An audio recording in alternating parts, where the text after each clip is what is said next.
Hi, I wanted to share a few thoughts about what's happening around our country today. Our country is in the midst of a social, health, and economic crisis.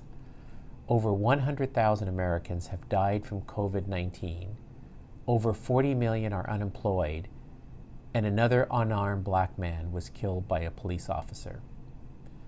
I have rarely seen this much fear, unrest, anger, and division in our country. The rhetoric from the White House tears us apart even further.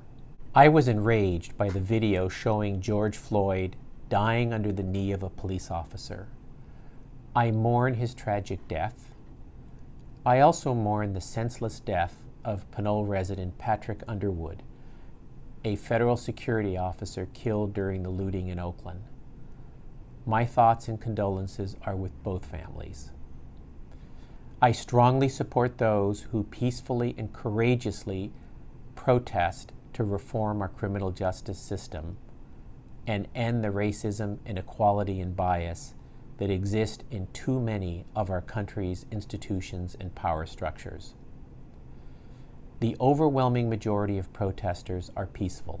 Unfortunately, this brave and important protest is being hijacked by some who are violent and destroying our neighborhoods, including small family-owned businesses. Some of this violence comes out of genuine anger at the long-standing racism and inequality of our society.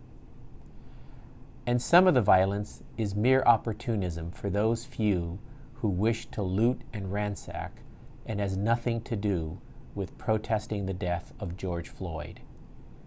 They are just using these protests for their own agendas.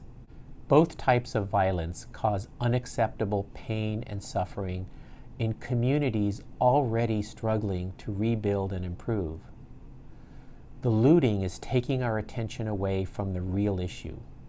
That's racism and injustice in America. We can't let this happen.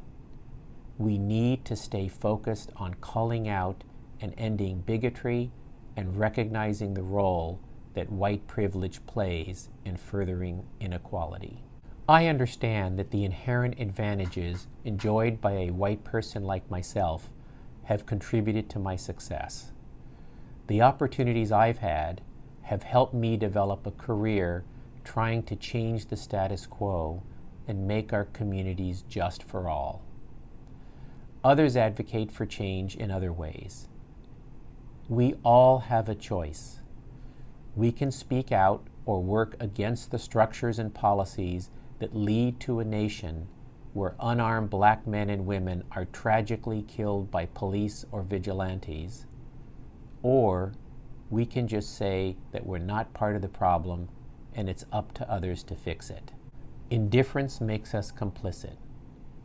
We need to commit ourselves to actively working for justice and not be the white moderates that Dr. Martin Luther King talked about. He talked about those who are more devoted to order than to justice, who prefer a negative peace, which is the absence of tension, to a positive peace, which is the presence of justice. We need a positive peace, which is the presence of justice. With urgency, let's express our rage, anger, and concern as a unified rejection of racism. Some of us can do this as work. For others, it may be a conversation, a vote, a protest, or signing a petition. Let's reject violence on this path. Here in Contra Costa, I am grateful for so many allies and leaders from all backgrounds who have worked and fought for years to build a more equitable, fairer, and healthier community. This includes a majority of our dedicated local law enforcement who work hard to maintain cooperative relations with our communities. Many of them have decried what they saw in Minneapolis. As civil rights icon Congressman John Lewis said, "Find a way to get in the way, make some noise, and get in good trouble to make our country a better place." Even in times like these, there are reasons for hope and optimism. I see this hope in the kind acts of those unselfishly helping others get through the COVID-19 pandemic, and in the peaceful protest of many who are fighting to make our institutions just and fair for all Americans. This is a time for reflection and action. Be well.